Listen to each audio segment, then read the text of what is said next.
তোমরা যারা চোরচুকঠা থেকে শুরু করে গুলিস্তানের পাগল পর্যন্ত এই কমান্ডো ট্রেনিংয়ে অংশগ্রহণ করেছো, তাদের অগ্রগতির জন্য আমি জানিয়ে দিতে চাই যে ইনি হলেন তোমাদের নতুন commando officer mister inspector dhaba.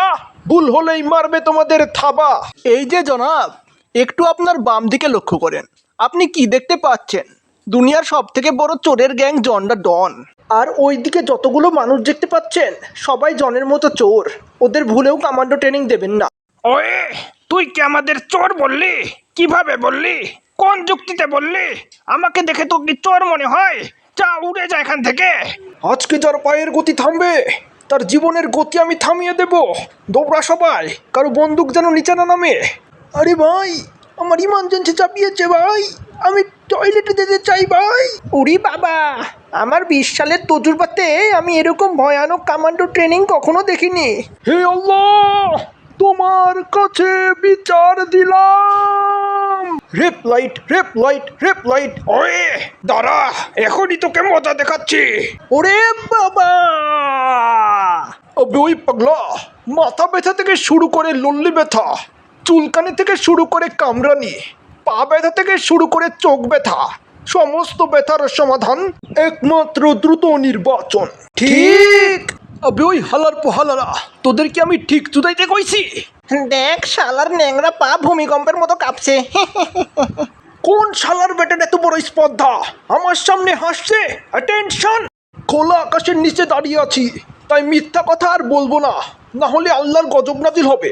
তোদের এই কমান্ডো ট্রেনিংটা আমি ভংচং মেরে কোনো মতে কমপ্লিট করেছি, তাই শেষবারের মতো একটা ট্রায়াল দিতে হবে, বুঝলি? ওই যে দূরে একটা পাহাড় দেখতে পাচ্ছিস, ওখানে ডাকাতেরা থাকে। তোদের কাজ হচ্ছে ওই ডাকাতদের বাড়ি থেকে সোনা রূপা চুরি করে আমার বাড়িতে রেখে আসা। এখন দাঁড়িয়ে দাঁড়িয়ে আমার মুখ না দেখে জলদি যা, আক্রমণ কর। চোরের উপর চুরি করার দায়িত্ব দিয়েছে, জলদি আমার সাথে চলো, ওই সোনা রূপাগুলো আমরা ভাগ করে নেব। আরে ওই পাগলা, এতগুলো পাহাড়ের মধ্যে কোন পাহাড়ে ডাকাত আছে কি করে বুঝবো? আইয়ো মা, আমার মতো তো এমনি কাজ করে না, তার উপর আবার এরকমের ঝামেলা। এরকম চলতে থাকলে আমি একদিন পাগল হয়ে যাব। আরে ভাই মোটু, আমরা সবাই ওই সামনের পাহাড়ে আক্রমণ করবো রে। কিন্তু ওই পাহাড়ে যদি ডাকাতেরা না থাকে তখন কি হবে রে পাগলা? আরে ওই পাগলা, ডাকাত না থাকলে তো আরো ভালো রে। আমরা তো ইন্সপেক্টর ধাবাকে ধাপ্পা দিয়ে বোঝাতে পারবো যে আমরা পাহাড়ে এমন আক্রমণ করেছি যে আমাদের আক্রমণের ভয়ে ডাকাতেরা সব মালপত্র নিয়ে পালিয়ে গেছে। আর যদি ওই পাহাড়ে ডাকাতেরা সত্যি সত্যিই থাকে তাহলে ওদের মালপত্র নিয়ে আমরা পালাবো, একটা টাকা ওই শালাকে দেব না। হ্যালো মোটু পাতলু, তোমরা কদ্দূর?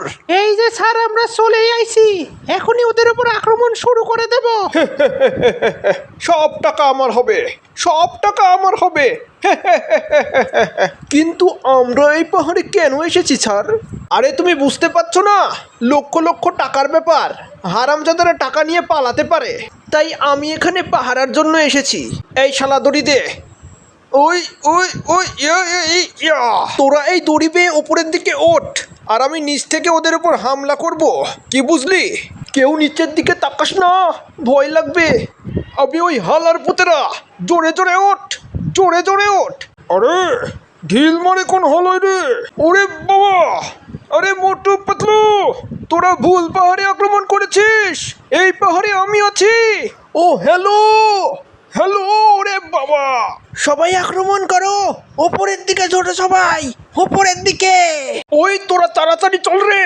হ্যালো স্যার, আমাদের ভয়ে সব শত্রুরা পালিয়ে গেছে স্যার, এই পাহাড় পুরোপুরি ফাঁকা। ওই হেল্প হেল্প, কেউ আমাকে প্লিজ সাহায্য করো, আমি পাথরের তলে তলিয়ে গেছি। হেল্প! মোটু পাতলু, আমাকে বাঁচানোর জন্য তোদের ধন্যবাদ, এটা নে তোদের মেডেল। আমি আজ প্রতিজ্ঞা করছি, আর যাই হোক কোনোদিন কাউকে আর কমান্ডো ট্রেনিং দিতে যাব না।